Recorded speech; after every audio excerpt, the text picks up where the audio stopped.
Hello everyone, কেমন আছেন সবাই? আজকে দেখুন বাগানে আমার একটা নতুন কালেকশন।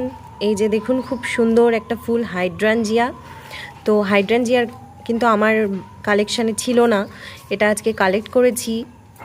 আর এটা আপনাদেরকে আজকে দেখাবো কি করে আমি পটিং করছি, আমার বাগানে এই ডালগুলো বসাচ্ছি। তো এই যে দেখুন, মাটি এখানে ভরে নিয়েছি। এখানে যে ডালটা দেখছেন, এই যে এই ডালটা থেকে আমি এবার এই নরম অংশটুকু, ফুলের অংশটুকু বাদ দিয়ে দিচ্ছি। আর এই যে শক্ত ডাল পেয়ে গেছি, এগুলো আমি এবার রুট হরমোন দিয়ে বসিয়ে দেবো। এবার আপনাদেরকে দেখাচ্ছি রুট হরমোন ন্যাচারালি আপনাদের বাগান থেকেই আপনারা কি করে পাবেন। এই হচ্ছে গিয়ে বাগানের ন্যাচারাল রুট হরমোন। এই যে একটা অ্যালোভেরা কেটে নিয়েছি আমি, এই যে টুকরো টুকরো অ্যালোভেরা করে নিয়েছি, আর এই অ্যালোভেরার মধ্যে করে মাটিতে